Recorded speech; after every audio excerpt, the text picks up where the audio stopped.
Hey everyone, thank you so much for stopping back by. I am Tia. If you are new here, welcome. And if you're not new here, welcome back. Continue taking care of yourselves. You're the only you that you got. So do something intentional for your self care today. Today is Friday. Happy Fibro Friday. It's been quite a week. I've been planning to do some things to take some better care of myself, and I'll be telling you about that in the future. But until then, let's be straight in this. And then we'll get into the topic of this video. So every Friday, you all know I talk about fibromyalgia. But this Friday, I wanted to do something a little bit more in depth, not just a product review or some recommendations for what you need to do, but a little bit of information so that you can make good, informed decisions going forward. We're getting deeper into fall than we'll be in winter for the northern hemisphere.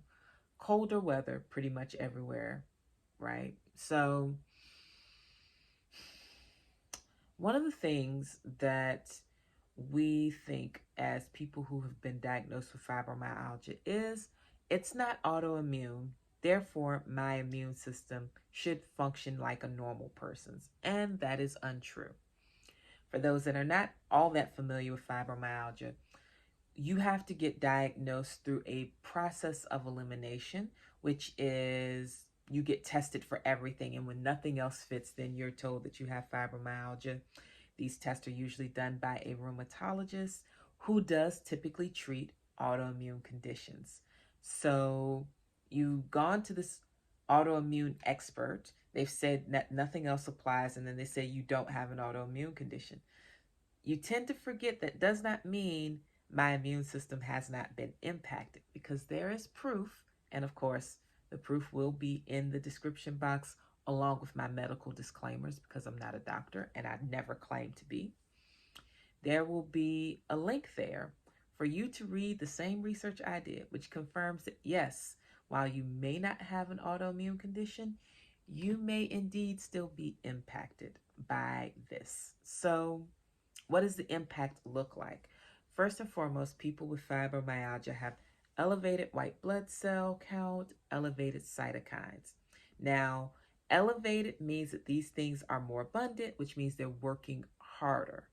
If your immune system is working harder, even if it's not an autoimmune situation going on, you still have a compromised immune system that is vulnerable because it is overworked.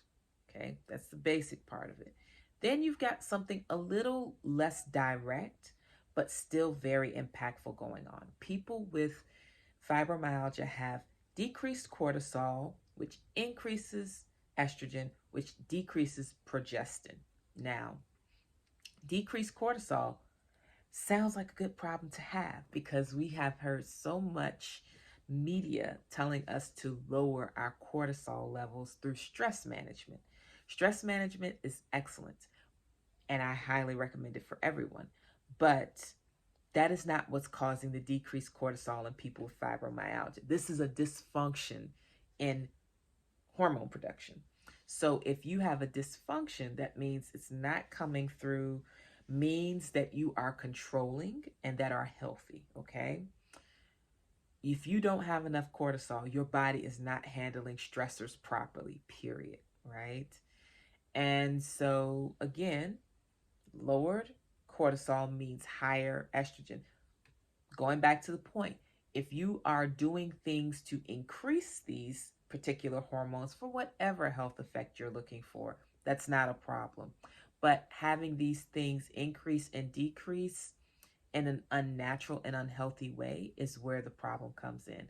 This hormonal imbalance with the decreased cortisol and progestin and increased estrogen causes a weakening to the immune system. And a weakened immune system doesn't work as well naturally.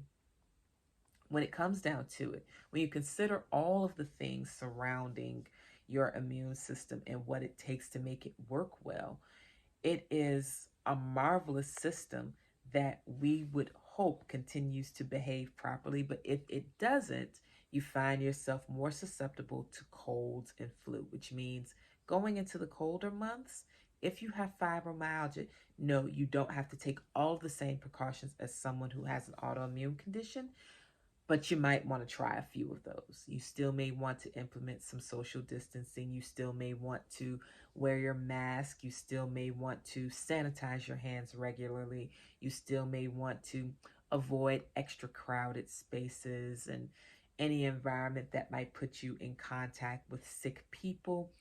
No, you do not have an autoimmune condition, but your immune system is absolutely impacted and it is compromised. So you do not want to leave anything to chance with that.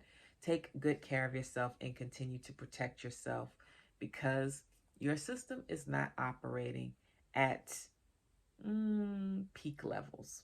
I'll put it like that. This is going to be a short video. That was just a little bit of research that I read, just confirming what I always suspected, which was just because I have normal ANA testing results, and ANA testing is what a typical rheumatologist does to see if there is anything indicating some autoimmune dysfunction going on. Even though those might come back normal, that does not mean that I am impervious to all of the winter ick that tends to be very popular, and as evidenced by me having the flu for the second time in this 1 year. I think I'm going to get a vaccine this year. I usually don't, but I think I'm going to get one this year and see if I get some better results. Hopefully no more flu for a very, very long time, if ever again. So that's it. Please have a great weekend. If you've read any other information about fibromyalgia, please feel free to leave the links below. The link that I'm referencing will be in the description box for your convenience. But yeah, leave your questions, leave your links, leave your ideas and comments, and I will be happy to read them all and also get back with you all.